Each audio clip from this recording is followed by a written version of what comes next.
এই ভণ্ড আবুল সরকার বাউল, এই বাউল নামের ফাউল জাহান্নামের কুত্তাটা আমার আল্লাহর সামনে যে বেয়াদবি করেছে আমি তা মুখে উচ্চারণ করার সাহস রাখি না। আল্লাহর কথার কোন আমার আমি কিছুই পাই না। মাথা কোনটা গোয়া কোনটা। এইরকম বেয়াদবি আমার আত্মহত্যা করতে মন চায়, সহ্য হয় না। এক ভণ্ড বাউল আল্লাহর সামনে বেয়াদবি করছে, শুনছেন? আহা, এইরকম বেয়াদবি আমার আত্মহত্যা করতে মন চায়, সহ্য হয় না।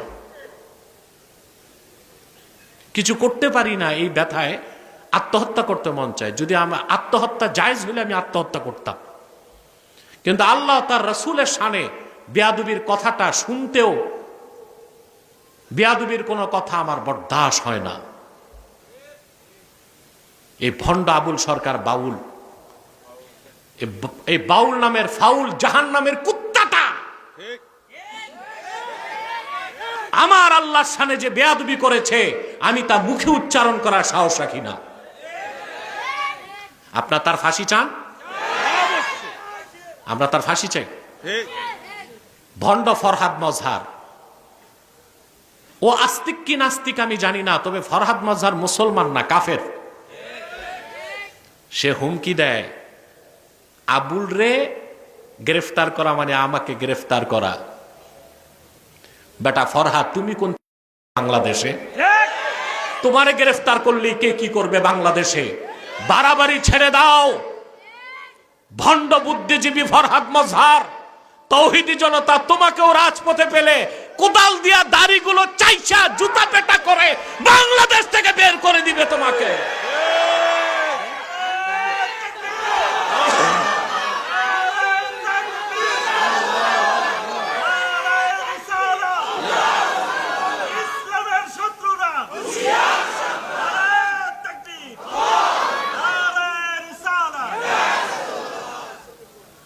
বলে আবুল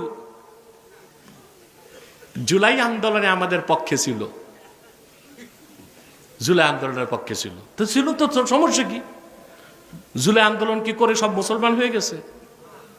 আন্দোলন করতে এখন থেকে দেশ বিক্রির ব্যবস্থা হয়েছে।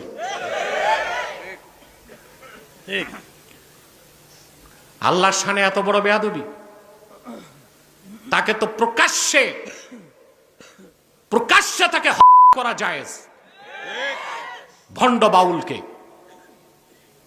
অথচ হুমকি দিচ্ছে নাস্তিকরা, বামরা, আর কথিত ভণ্ড বুদ্ধিজীবী ফরহাদ মজহার, তাকে ছাড়তে হবে। ছাড়া তো যাবেই না, সরকারকে বলছি তাকে গ্রেফতার করেছে, এবার তার সর্বোচ্চ শাস্তি মৃত্যুদণ্ড কার্যকর করতে হবে। এখন আসেন, এই কথিত কিছু ইসলামপন্থী কিছু মৌলবী, মোটা মাথার মৌলবী আছে কিছু, জোর সব গলায় আর তলায়, মাথায় কোনো জোর নাই, এরকম মৌলবী আছে যে চিনেন বাংলাদেশে। এইসব মৌলবী আর কথিত ইসলামপন্থীরাই ফরহাদ মজহারকে মাথায় তুলছে। আজকে ফরহাদকে ধরো না কেন?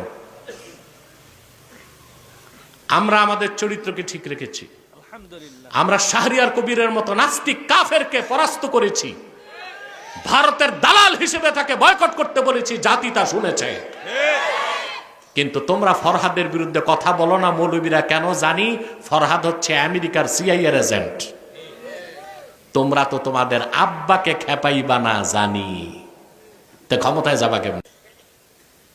এই দুই চারটা মৌলবীর দুশ্চরিত্র, ক্ষমতার লিপ্সা, পয়সার লিপ্সাই এই দেশে ইসলামী আন্দোলনকে সফল হইতে দেয় না। সম্মানিত সুধী, বুদ্ধিজীবী, ভালো ইমানদার বুদ্ধিজীবীকে আমরা পৃষ্ঠপোষকতা করি, ঠিক না? ইসলামের শত্রু যারা, তাদেরকে আমরা ঘৃণা করি। বলে আবুল তো জুলাই আন্দোলনের পক্ষে ছিল, তো কি হয়েছে? জুলাই আন্দোলনের পরে যদি বাংলাদেশে ইসলামের স্বার্থ অক্ষুণ্ণ না থাকে, মুসলমানের অনুভূতিতে আঘাত আসে, এই বিপ্লবকে মানি না, আরেকটা বিপ্লব হবে প্রয়োজনে বাংলাদেশ ইসলামের পক্ষে। কথাগুলো সহ্য হয় নাই, বলে ফেলেছি। এবং বলেছি যা সজ্ঞানে দায়িত্ব নিয়ে বলেছি। এতে আমার জেল ফাঁস যা হয় হোক, আমার কোনো আপত্তি নাই।